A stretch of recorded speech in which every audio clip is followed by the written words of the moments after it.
นาดนี้มันจะไปกินอิ่มอะไร เจอฉันครั้งแรกขี้เหนียวขนาดนี้เลยเหรออนาคตจะพึ่งพาได้ไหมเนี่ยถ้าคุณน้าอยากกินอะไรเนี่ย สั่งเพิ่มได้เลยนะคะ ไม่เห็นมีเมนูหรูๆเลยอ่ะนี่เธอพาฉันมากินร้านอะไรเนี่ยได้ข่าวว่ามาจากบ้านนอกเหรอแล้วน้องชายกำลังเรียนอยู่ด้วยเหรอนี่คงอยากจะมาคบกับลูกชายฉันแล้วเอาเงินไปส่งน้องเรียนนะสิ คุณนาคะน้องชายหนูเนี่ยหนูส่งเรียนเองได้ค่ะ หนูไม่พึ่งเจหรอก โถตอนเนี้ยก็พูดได้อะสิ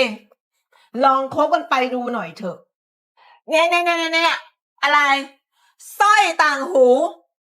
เครื่องประดับหรูหราขนาดเนี้ยคงจะได้จากลูกชายฉันไปเยอะละสิท่า อันนี้หนูซื้อเองค่ะ ซื้อเอง อย่างเธอจะเอาปัญญาที่ไหนไปซื้อของแพงๆแบบนี้ นี่เจ แม่บอกกี่ครั้งแล้วเนี่ย จะคบใครอ่ะ ก็เลือกดูให้มันดีๆหน่อย ผู้หญิงสมัยเนี้ย ดูภายนอกอย่างเดียวไม่ได้นะ แต่งตัวดี ใครจะรู้เงินที่หามาได้อ่ะเป็นเงินไม่บริสุทธิ์เขาเรียกเงินสกปรกจะคบผู้หญิงทั้งที หาให้มันดีๆ นี่ แม่ว่า หนูไอ้อะจำได้ไหมลูกสาวข้างบ้านเราอ่ะเนี่ยคนนั้นน่ะนิสัยดีเรียบร้อยน่ารักแถมทำงานบริษัทใหญ่โต เงินเดือนได้ข่าวว่าเป็นแสนเลยนะ สวยก็สวย นิสัยก็ดี หุ่นก็ดี ไม่เหมือนใครบางคนแถวนี้หรอก เอ๊ะ แม่เมื่อทำไมหรอ เอางี้ เดี๋ยวแม่โทรนัดให้เลยดีกว่า เนาะมีเบอร์ส่วนตัวอยู่ ไม่เอานะแม่นะ โทรแล้ว ม่ โทรแล้วโทรแล้วโทรแล้วโทรแล้วโทรแล้วอ้าหลับแล้ว ฮัลโหลหนูไอ้วันนี้ว่างไหมอืม ก็ว่าจะชวนมาทานข้าวด้วยกัน ป้าอยากจะแนะนำลูกชายสุดที่รักให้รู้จัก ได้เหรอ โอเค มาเลยนะ มาเลยลูกเออเลยอะบึ่งมาเลยนะ จ้าเจอกัน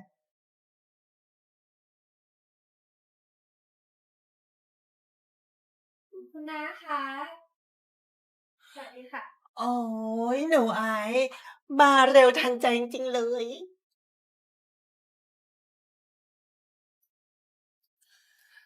งั้นหนูขอตัวกลับก่อนนะคะ เดี๋ยวก่อนสิ จะรีบไปไหนล่ะ อยู่ดูความแตกต่าง ระหว่างเธอกับคุณหนูไอซ์ก่อน จะได้ไม่ต้องเสียเวลามายุ่งกับลูกชายฉันอีก เอ้า มัวนั่งอยู่ทำไมล่ะ ขยับไปตรงนั้นสิ ตรงนี้ที่หนูไอซ์เขาเฮ้ยเร็วเข้า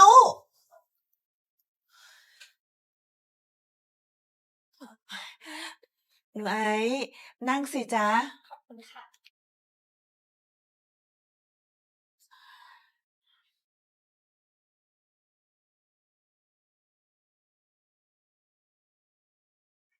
คุณป้าคะ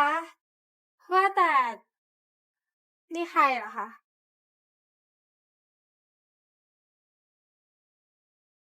หลานสาวว่าญาติห่างๆแต่จริงๆก็ห่างมากนะ ฮัลโหล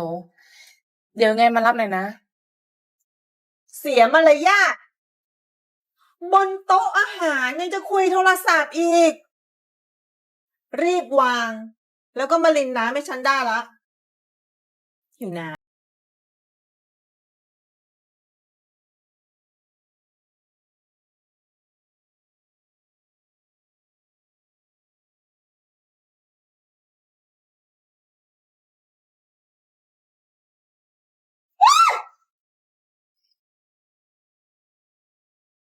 น้ำห น้ำหกอ่ะ นี่เธอ ตั้งใจใช่ไหมเนี่ย ไม่สวยแล้วยังซุ่มซ่ามอีกรีบไปเช็คบิน แล้วก็ไปได้ละ ไม่อยากเห็นหน้า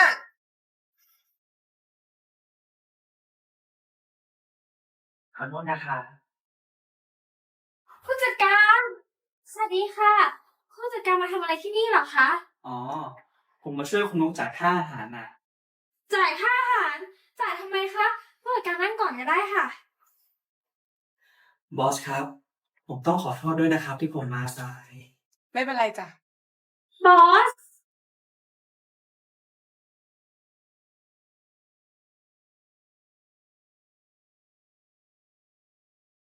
งั้น คุณก็คือเจ้าของบริษัทเหรอคะ คุณเนี่ยเป็นไอดอลของฉันเลยนะคะ ทั้งสวยแล้วก็ทำงานเก่งอะค่ะ คุณน้าเป็นญาติกับประธานบริษัทจริงๆเหรอคะ ไม่ใช่ญาติ เขาเป็นแฟนเจ รักกันมาก มุกจ้าเมื่อกี้นะแค่ล้อเล่น อย่าถือสาเลยนะ อยาก เราไม่ได้รู้จักกันเนี่ย อย่ามาทำแบบนี้ค่ะ อีกอย่างหนูกับเจเนี่ยเพิ่งรู้จักกันได้แค่2-3 วันเอง ที่หนูนัดทานข้าวเนี่ย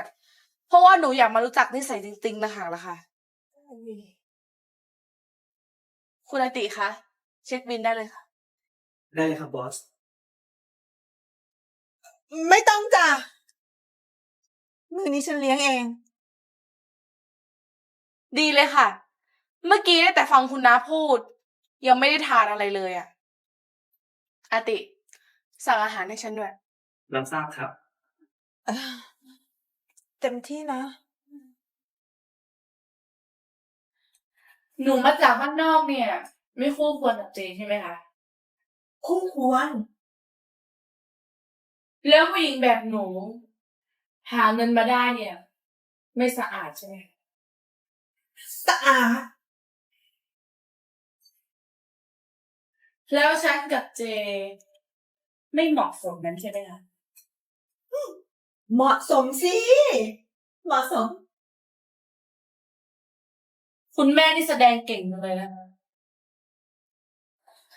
ใช่เลยค่ะบอส ใจจ้ะ ได้ข่าวว่าเจไม่มีงานทำที่บริษัทยังมีตำแหน่งว่างอยู่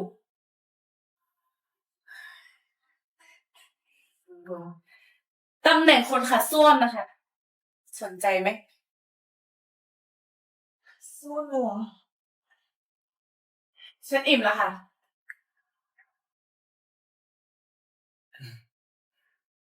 อาหารมาเสิร์ฟแล้วครับ เขาอิ่มกันแล้ว ยังจะเอามาเสิร์ฟทำไมอีก นี่เหลืออีกกี่อย่าง เหลืออีก8ครับ 8 อย่างเลยเหรอ ไม่ใช่ครับ อีก8 รอบครับ คุณพระโอ๊ยไม่เอาแล้ว ไม่เอาแล้วยกเยอะไม่เอาละ ใครจะไปกินหมด ยกเลิกไม่ได้แล้วครับ เพราะว่าพ่อครัวทำไว้หมดแล้ว ตายแล้วเจ๊น่าจะเป็นเพลง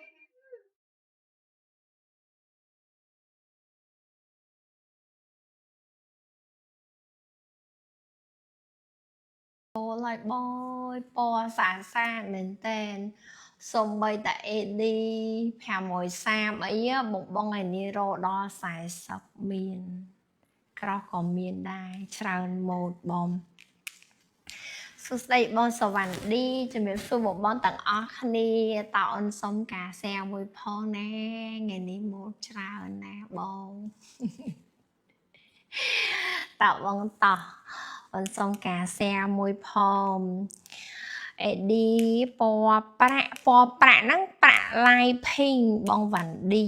អាហ្នឹងប្រាក់ light pink តើអូនដឹងអាសាច់អីដាក់តាវាថ្ងៃនេះបាញ់ចូលរឡើងដល់ល្ងាចបងអត់សិនអានេះស្អាតតើណាបង38 បងណាជើង38ស្អាតណាស់បងអើយមកដល់ក្តៅហុយហ្មងពណ៌ថ្មីហ្មងណាពណ៌ស្វាយក៏ស្អាតដែរហើយ Juicy ស្វាយនោះក៏ស្អាតដែរបងសួររសូឡាយអូនមាន Juicy អត់មាន Juicy អត់មាន Juicy អត់ ឥឡូវមកឲ្យមកបងអូនសុំមតិមួយផងណាបងទទួលបានរូបភាពសំឡេងអីច្បាស់ smooth ទេបងខំណាស់គាត់អូយអរគុណច្រើនអូនខ្ញុំបានថ្ងៃនេះគ្រាន់ដាស់សាយអូនប៉ុន្តែរៀងធួយឆ្លងពីបុគ្គលិក នៅផ្ទះជុំគ្នាឆ្លងវិលជុំឥឡូវខ្ញុំជាគាត់ឈឺម្ដងគឺថាមួយខែ30ថ្ងៃនេះអត់មានអ្នកជាទេ តោះអូនសុំការ share មួយផងបងសុំមើលអិនសខាងលើបានតបបងតអូនសុំមតិមួយផងទទួលបានរូបភាពច្បាស់អត់បងសុំមតិមួយមកចាំទៅទាំងអស់គ្នាណប់បងស្អាតដល់បងអើយ38ពណ៌ទឹកប្រាក់នេះ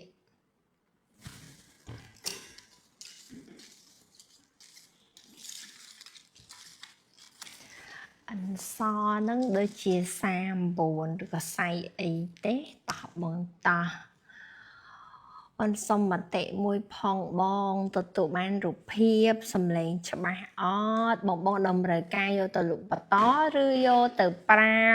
ចូលថ្ងៃនេះមកអត់ខុសទេសតាមេហើយប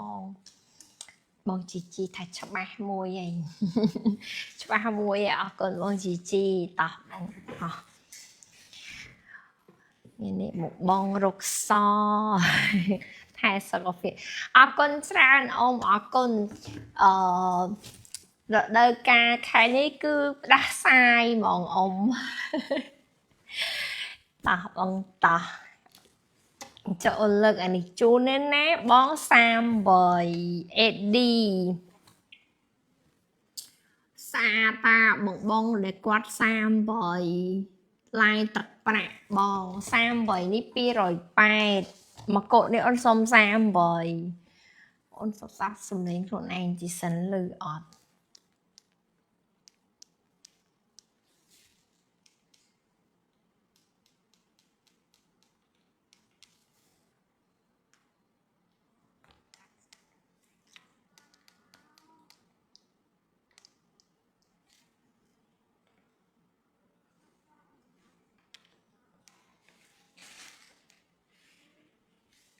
លើតែអូនជួយស្ដាប់បងទីមើលទៅសាប់បងអីរើហើយ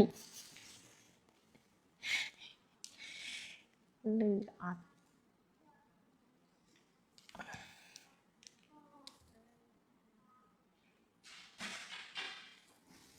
លើតែ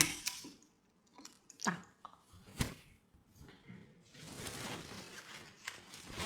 អូនសុំចាំតិចកាលណាបងចាំបងមកជុំគ្នាទាំងអស់គ្នាបើកសំឡេងតិចមកសាប់បងអីចង់បានថ្មី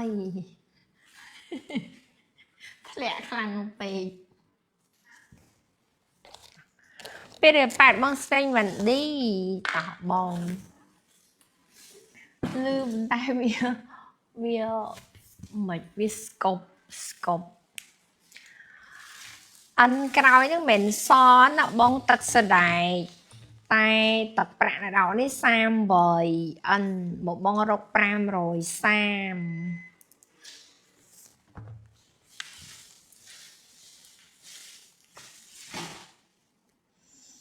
ច្បាស់ណាស់បងច្បាស់ដល់ឃើញបងស្អាតរត់ថាអូយអរគុណចាស់បងសុជាតិអរគុណបងអរគុណ បងសរសើរអ្នកលក់ឈឺក៏អត់ហត់ដែរ cô ní xong sam bời bòn đạo ní ăn pram rồi sam á bòn bỏ ní min mà cô tệ bòn sam bời ní bay xôn bay tọt bòn ăn xong cà xe môi phong nè bộ bọn tặng ở ní ăn min bơ thế min bòn sam bời bọn này min tầm mà cô đê lưu chụp ai hạ bao giờ đã con bọn sam bời bay xôn bay bọn xong lạnh anh đang miên tầm môi ye bong po năng ngọ bong đã cột bay sồn bay mất á bong xỉn nói đạo nị miên tầm mà cột năng nghe bong đã tam rồi sam bởi cho ạch lột cô tỉ bong sam bong bởi bay sồn bay miên mà cô tỉ bong anh đang mền cô tam rồi sam ấy bong sồn lành sam bởi bay sồn bay bong mà mau từ bố dư tông tí pì để sao bị áp để lưu cho bài hay nè bong tà bay sồn bay bong chi chà rì da miên tầm muối nâng bong po nâng ngò miên mà cột miên tập tả nào đại bong tí mưa Salomon nó ôn là đăng sai ấy bọn Summerson chú đó ná miền mà cô thế bọn ở đây quạt ba này em hùa tan mòn bọn tan khăn mòn sam bầm bơ ôi xa ta bọn mà cô này xong sam bầm bơ miền môi ye bong môi đi khom mòn á bong sam bầm bơ bay chất bay bong một cô này ăn xong sam bầm bơ đi bay chất sập bay bong miền tầm mặt cô tên này bong anh ấy mến ta nên nó khom mòn miền mặt cọp cột bong sam bơ đi bay chất bay bong miền mặt cô tê miền sam bong mùi ở xong một bong mùi mà bong chỉ xong một bong mùi sân chọn men một ấy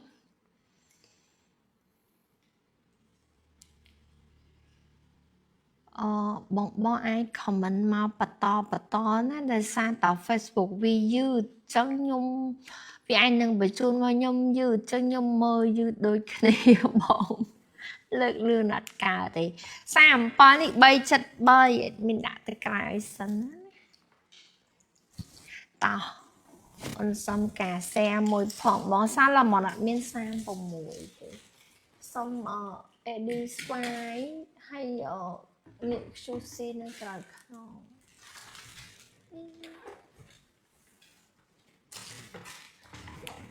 sao là món ăn miên bồng mùi để bóng bay chật bay bông thì vị trí ai dâu slow mẹ sam buồn bài sao này cô đi sam buồn cầm bào bọn ơi sàn nè bọt mây lai mây ắt đại ba nè sam buồn nè bom sam buồn bay phanh bời đó ní xong sam buồn bà đa lớn đi chơi sam bời bọn nơ lơ cái máu bà đa nó sam bời sam buồn bành phanh bời bom có cái